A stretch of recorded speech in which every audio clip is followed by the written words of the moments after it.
Hello, langsung aja yuk kita bahas topik hari ini. Stadion Gelora Bandung Lautan Api atau GBLA. Ini kan bukan cuma stadion biasa ya, tapi udah jadi ikon Bandung dan ya jelas jantungnya Persib. Betul banget. Rumahnya Persib dan Bobotoh lah. Nah, sumber kita kali ini cukup beragam nih.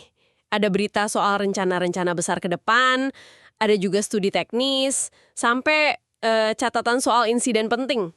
Iya, jadi kita bisa lihat GBLA ini dari banyak sisi ya. Ada potensi, tapi ada juga tantangannya. Oke, tujuan kita hari ini simpel aja. Kasih Anda gambaran lengkap tapi cepat soal GBLA. Apa sih artinya stadion ini? Kondisinya gimana sekarang?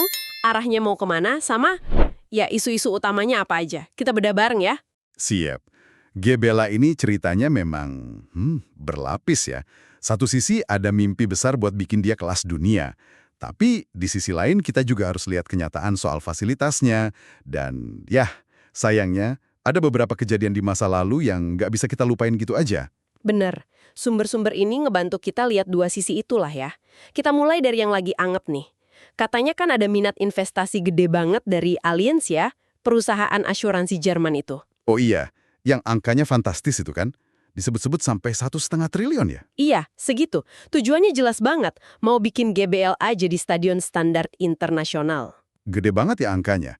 Tapi yang menarik, ini bukan cuma buat percantik stadion pas Persib main aja. Kan paling semusim sekitar 25 laga ya, Liga 1 sama mungkin Laga Asia. Rencananya tuh lebih dari itu. Justru mau mengembangkan kawasan sekitarnya juga.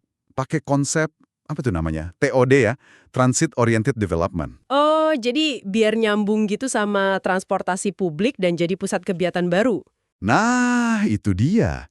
Jadi harapannya bisa ngasih nilai tambah juga buat supporter, buat wisatawan, ya buat ekonomi sekitar lah. Keren sih idenya. Dan katanya manajemen Persib juga lagi beresin fasilitas dasar ya, kayak air, toilet gitu. Iya, katanya sih gitu. Berdasarkan masukan dari Bobotoh langsung. Itu penting banget kan? Kenyamanan dasar gitu. Penting lah. Nah, sebelum kita lanjut soal rencana besar, kita kenalan dikit yuk sama GBLA-nya. Lokasinya di Gede Bage kan ya? Betul, di Gede Bage. Aksesnya sih, lumayan lah ya. Bisa lewat tol Purbalenyi KM 149 atau dari stasiun Cimekar juga bisa. Kapasitasnya gimana? Resminya berapa sih?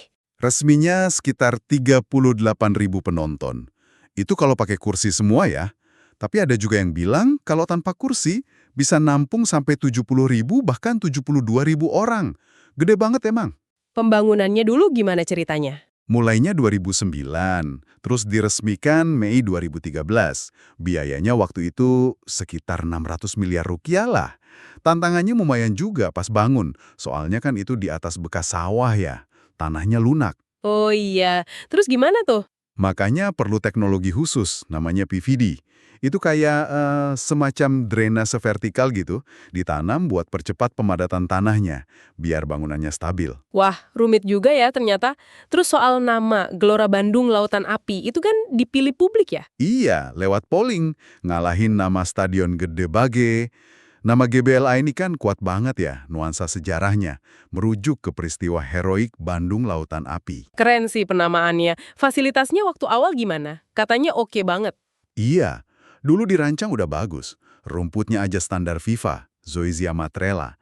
Ada trek atletik juga, terus ada ruang VIP, kacanya anti peluru, bahkan ada helipad segala. Tapi soal standar FIFA ini ada catatan ya katanya. Nah, ini penting. Ada studi tahun 2023, katanya GBLA itu baru memenuhi sekitar 75% standar FIFA edisi 2011. Baru 75%, berarti masih ada 25% lagi ya yang perlu dikejar. Betul. Ini bukan cuma angka, tapi ya menyangkut kelayakan buat event internasional yang lebih gede. Soal keamanan, kenyamanan juga. Ibaratnya mobil bagus, tapi fitur safety-nya mungkin belum bintang 5 gitu.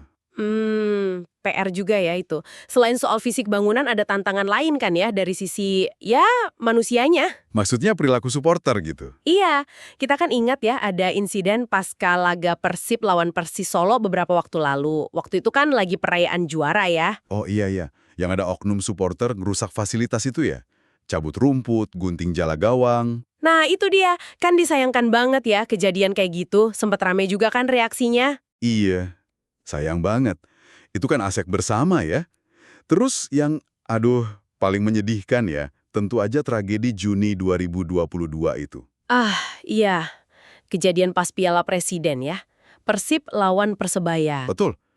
Dua bobotoh Ahmad Solihin dan Sofiana Yusuf meninggal dunia.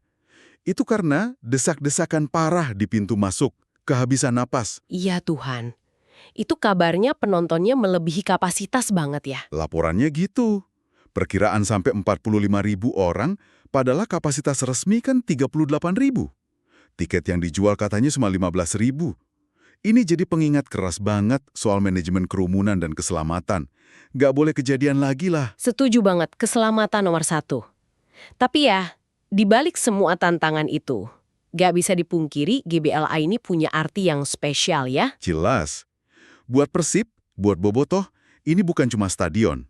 Ini udah kayak rumah kedua, pusat kebanggaan. Ada ikatan emosi yang kuat banget di sana. Dan potensinya nggak cuma di bola aja kan? Bener. Ada kajian juga yang lihat potensi ekonomi kawasan GBLA ini, apalagi dekat Masjid Al-Jabar juga kan? Bisa dikembangin lewat ekonomi kreatif katanya, jadi dampaknya bisa lebih luas. Oke, jadi kalau kita coba rangkum nih ya, GBLA ini simbol kebanggaan, potensinya luar biasa, kelihatan dari minat investasi sekelas Allianz tadi. Tapi, ada tapinya, PR-nya juga gede. Mulai dari ngejar standar internasional, ngatasi isu perilaku supporter yang merusak, dan yang paling utama, ya memastikan tragedi 2022 itu nggak akan pernah keulang lagi. Keselamatan harus jadi prioritas mutlak. Ini kayaknya dilema klasik ya kalau ngelola tempat-tempat ikonik ini. Gimana caranya nyeimbangin ambisi kelas dunia sama kebutuhan dasar kayak aman, nyaman, sambil ngebina budaya supporter yang positif. Pertanyaan bagus tuh buat kita renungkan bareng-bareng. Nah, mungkin ini jadi pikiran penutup buat Anda juga nih. Mengingat semangat bobotoh yang luar biasa itu, nilai sejarah GBLA, dan mimpi besar buat jadi stadion kelas dunia, kira-kira butuh model tanggung jawab bersama yang kayak gimana ya? Antara klub, pemerintah, aparat, sama supporter sendiri. Biar GBLA ini benar-benar bisa aman, nyaman, dan membanggakan. Sesuai namanya yang penuh semangat perjuangan itu.